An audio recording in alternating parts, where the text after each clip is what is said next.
and then if you take another one 7 days later, they both come out negative, so then they'll let you out of jail earlier. So I actually participated in a trial, and I did get a test right off the plane. It was negative, and I took a test again yesterday. They give you like a swab, and they teach you how to swab yourself in your mouth and in your nose, and you put it in a test tube, and then a courier comes and picks it up. So I'll find out the results, but I don't know if I'm allowed to leave quarantine yet. But at least I'll know. Okay, But Rabbi, are you in quarantine like alone or with your family? I'm with my family. And you're allowed to do that? No, I don't think you're allowed to. Oh, I see. I think Okay. like Sorry. technically, I mean the authorities know because they don't.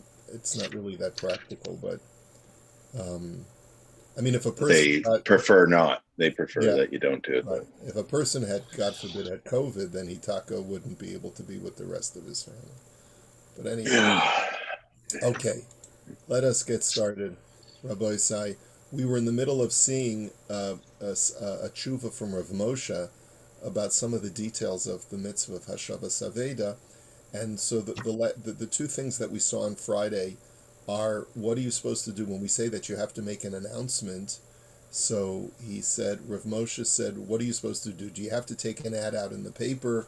Do you have to spend money in getting the word out? And Rav Moshe says you do not have to spend money to get the word out.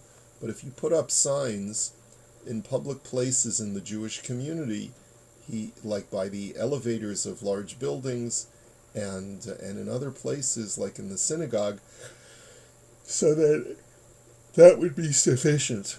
And you have to wait 3 regalim. At least that was what the Gemara had said for when you find something in Yerushalayim. We'll have to wait and see if that's the amount of time you have to wait now as well. And then he said that yeshiva is perfectly within its rights to make a policy that it publishes. They can make a policy that any lost items that are kept here more than 30 days will become the property of the yeshiva, and we're not, you have to make sure that it's likely that the people who lose things inside this building are regulars. That was the only thing that he said. And now I just want to go to the last thing because that's really what I wanted to see this for, which was Ma Ya'asa b'mitzia she'amrinan she'imunach ad she'yavo Eliyahu. There is a category of where if you can't find the owner, so then it has to sort of stay in your possession until the coming of Eliyahu Hanavi. And so if you remember, we had seen in the halacha that is, if you picked up a lost object before the person had Yeush, so then you picked it up for them, and it doesn't matter whether it had a simon or not, but you have to hold on to it for them until they come. And if they end up not coming, so then so then you can assume they had Yeush, but there may be certain situations um, that if the owner didn't have Yeush yet, so then you're not going to be able to keep it. So he writes as follows: if let's say you walk by something that does not have a simon, and you're not sure whether the owner has had Yeush or not, because you can't really tell, mechuyev lekachto, you have to pick it up. Now this was what we saw in Rabbi Akiva Eger. He had said that you're not obligated to pick it up. So this is a machlokes in the Achronim, whether you have to pick up something that doesn't have a simon. The achar zman shemechuyev letapel bo. So now, if you have to deal with it, if it's something that's occupying space in your house and things, and you really don't want it, yachol lirshom bipinkaso mashamatza, then write down what you found. Okay, v'hu adin b'davar sheyesh bo simon. And the same thing is true with an object that has a simon. Yirsham kol hasimonim. What you should do is write down, I found a watch, and its simonim are as follows. It has the initials of BJ on the back of the watch, and this is what it looks like. Probably in today's world, even take a picture of it. the Yirshom Gam Shavyus Aveda Imu Yadua. And then also write down the value of the lost item. V'im lav, and if you don't know the value of the item, tzarech lashumo begimel anashim yodim shumas eze dvarim ka'ela, then have it valuated by 3 people who know how to valuate. In other words, you find this Rolex watch, and you feel that you found it in York Hill Park, so there's a high likelihood that it fell from a Jew, okay? And you have a mitzvah of Hashavas Aveda, but you've been keeping it now for a couple of years already. No one's come to claim it. So what you should do is take a picture of it, write down its value, have it valuated by someone who's in the jewelry business, and then after that you can start using it for yourself. And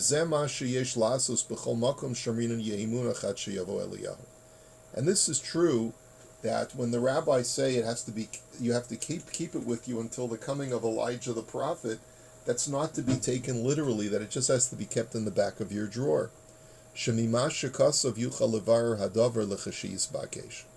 That all you need to do is, you need to make sure that when the owner does come around finally, then he will be able to identify and retrieve his object. We did say that if after a certain point, the Imrei Yaakov had said that when if you need to make space in your house, you could even sell the item, as long as you have a record of how much it was, and you're prepared to relinquish that amount of funds to the person who provides the siman. So then it's going to be okay. So you wait a reasonable amount of time, and we'll have to see what that amount of time is. We haven't seen that halacha yet. But after you wait the requisite amount of time, if the owner has not retrieved it, so then you should make a note of it, and at that point you can either use it for yourself, or, like we saw in the Imrei Yaakov, you would be allowed to sell it.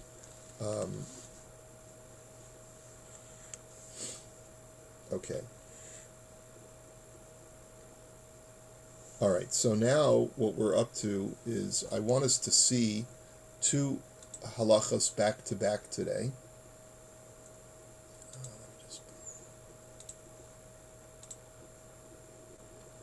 All right, I want us to see halachas Daled and Hey together.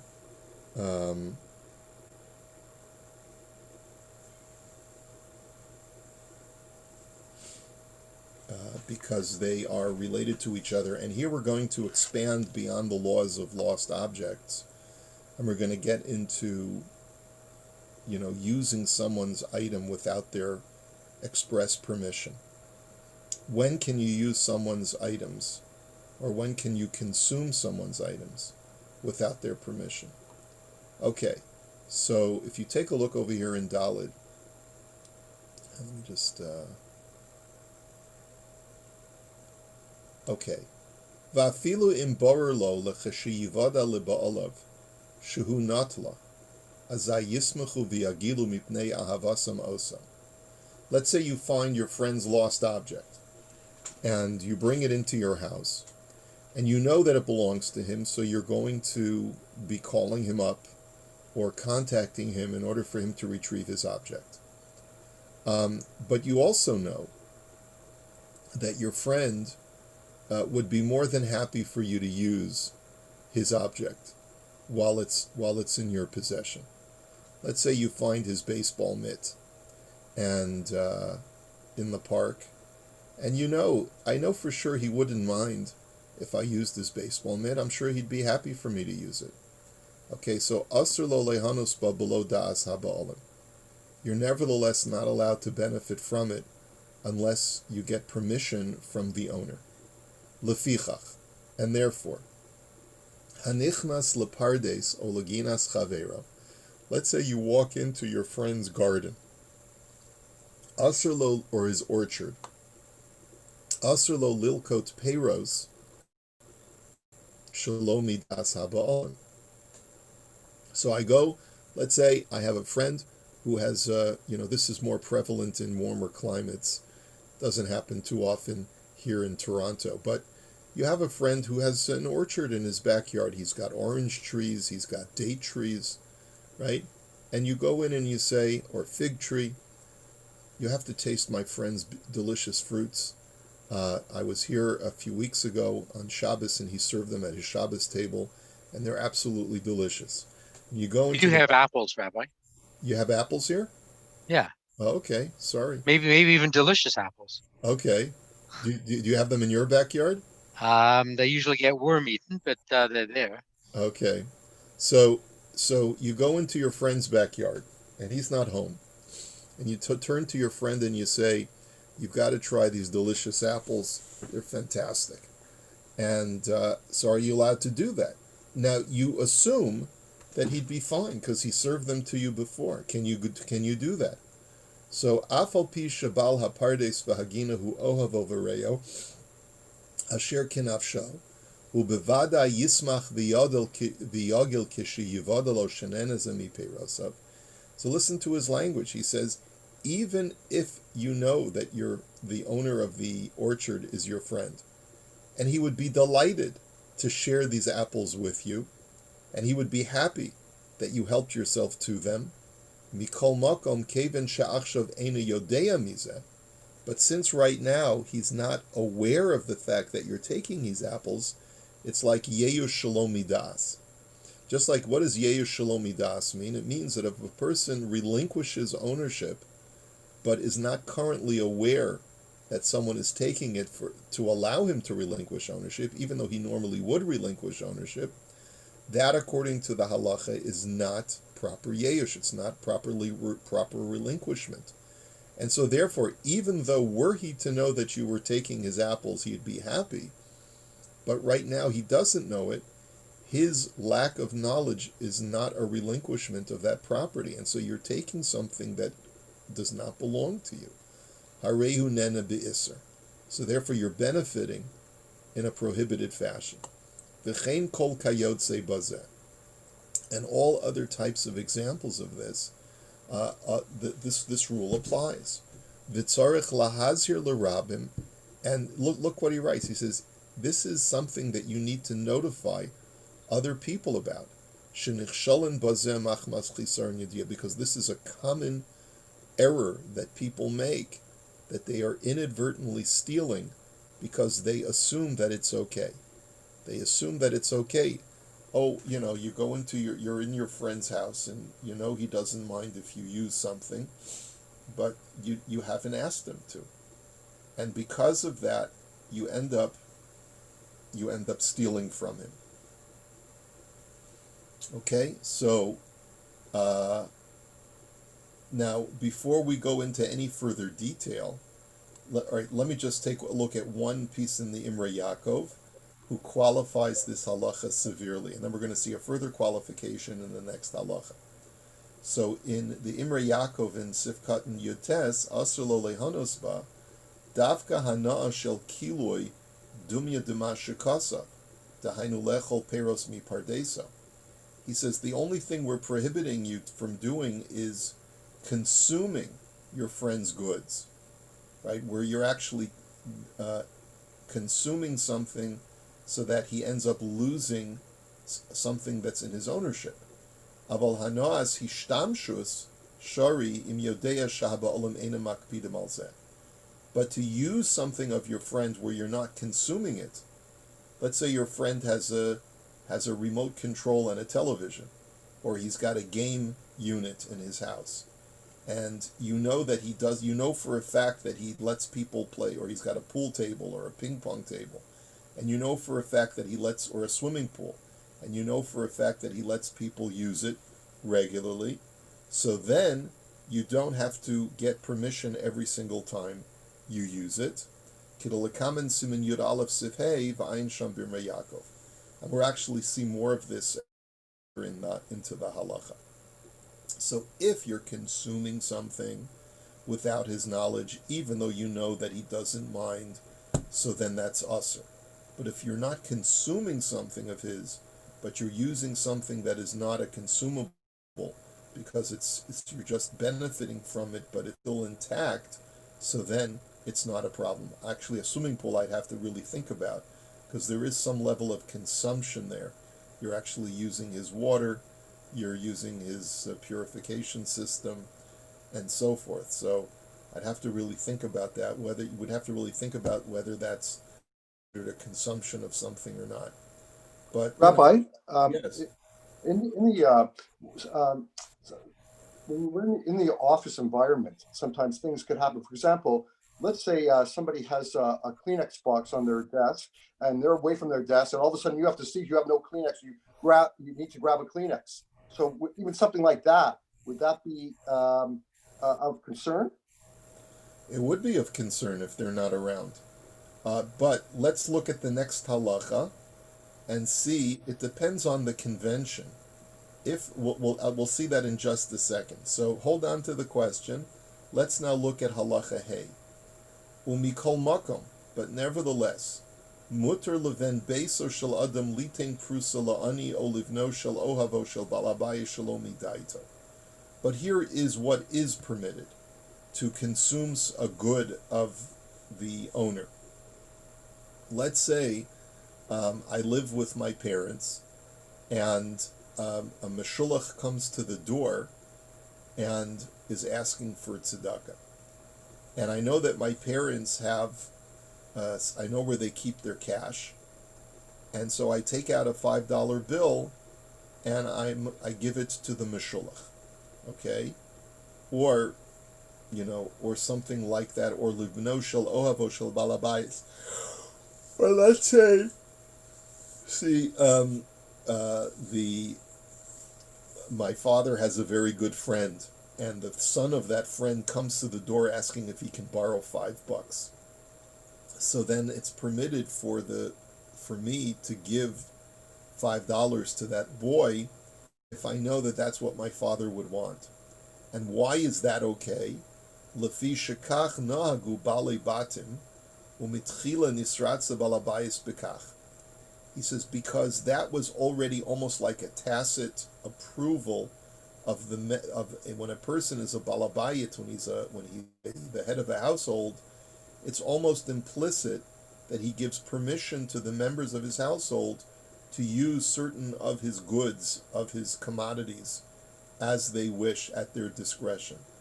That what kishehichnis pazu letoch beso, that when he actually brought in these commodities into his household, it was with the tacit understanding that the members of his household would use them as however they see fit. Ve'ein zanikor shalomi das habolim klal, kaven shekach noagu, and therefore it's not considered consuming something without the knowledge of the owner, because that's already a convention. It's become so commonplace that when you live with someone, you use their stuff. So then it's not considered to be a violation of taking their property without their knowledge. V'haba olam yodim izeh, and the owner therefore is aware that people regularly take when they are part of his household. Umitam zeh muter lekabel tzedakah min hanashim dover muat shelo midas ba'aleim. And it's for this reason that, let's say, the woman of the home, who, let's say, is a dependent of her husband. She's not working outside the home. She's a homemaker, and her husband is the one who's earning the money, right? So what about a meshulach comes to the door? Can she give him tzedakah based on her understanding that her husband would, is happy for her to give tzedakah? So he writes that as long as it's a modest amount, there's nothing wrong with a meshulach accepting money from the lady of the house, even though it's not her money, it's her husband's money. Kemoshi yispor behilchos gezela, hoel v'darken bekach v'yodim ba'aleim shedarken bekach. And therefore it's totally okay, and we'll explain this more in the laws of theft, because since that's the normal convention between a husband and a wife, that the husband trusts his wife to handle the affairs of the household with their joint bank account, right? And he trusts her to not, throw away all of their money. And therefore, v'chein bepardes, the same thing would be true in our previous halacha of an orchard. Imhu rogil bo lechol mi perosov midas haba mutar. If, let's say, this has already become a convention, that the guy who owns the apple tree in his backyard has already told all his friends and neighbors, please feel free to come in. And people, it's already known that people come in without asking permission and take some of the apples because he can't eat them all himself. So, v'chein kol kayotze bezeh, and everything like that. In other words, there's a very subtle distinction. I can't go into my friend's backyard or his house and consume his stuff if there's not been already an established relationship where he either explicitly or implicitly allows me to consume his stuff. But in the second halacha, where there's already been an established convention that it's totally okay for people to use his stuff, so then, and to consume his stuff, so then I don't have to ask him permission. So, going back to the case of the tissues, Ron, that you had just asked about, so it seems to be that it depends on the convention in the office, right? First of all, if this person has already established a pattern that whenever they see someone sneezing, they say, here, would you like a tissue, right? So then you know that this person has already given tacit permission for someone who's got a runny nose to grab a tissue, okay? But it would be much better to establish that pattern explicitly in an office setting where people don't know each other that well, because you don't know. There are some people who bring in their tissues from their office, maybe they're hypoallergenic special tissues, and that's why they bring in their own tissues, because they don't want to use the toilet tissue that's provided by the office, right? And there are special expensive tissues. So you have to really establish a pattern to know that this person would be happy for you to borrow their tissues. So it all depends on the convention. Rabbi, and further to that is you're in an office environment, which many of us are. For example, let's say if the owner of the company is buying the tissues or buying the pens and the staplers and everything like that, does that, because the owner of the company bought all that, does that mean that any employee can go to any employee's desk and use that material because they don't have ownership really of it? Yes, that seems to be the case, unless, let's say the boss bought a certain kind of specialized pen or pencil for a specific employee, right? Because that employee has requested a specific kind of pen that they like to write with because of their carpal tunnel or whatever it is. So then, if you know that the boss only bought it for that employee, so then that might be problematic, because what the boss is essentially saying is that it's my pen, but I've only bought it for the use of so and so. So for you to go ahead and use it might be problematic. But let's say the same tissue box is in every cubicle, so then it stands to reason that it shouldn't make a difference whether you use the tissue on your friend's desk or whether you use your own tissue box on your desk. However, again, we have to qualify it. Let's say every person has a tissue quota, right? So the boss buys tissues for the office, but if he sees one particular employee taking more and more tissues, he's going to get annoyed at that employee. So then that could also be a factor. In other words, you have to know the scenario. I want to spend a little bit of time more on this issue of members of the household giving tzedakah to the poor, or having liberty at using the assets of the homeowner. A lot of times this is also not so simple, because you remember, he writes, a meshulach comes to the door, Rabbi so-and-so comes to the door. What if the wife says, oh, I love your yeshiva, I'm going to give you $1,000, right? Is the rabbi allowed to accept that gift? The husband's not around. So that's something that I want to explore I want us to have a discussion about that tomorrow. Unfortunately, I have to leave early because I'm starting my Mor Nevuchim shir back up again today. So I think what we'll do, let me just see if there is some Imrei Yaakov commentary. Um, but we'll Amir Hashem, we will get to that tomorrow. Okay? So Oh, yeah. everyone have a good day.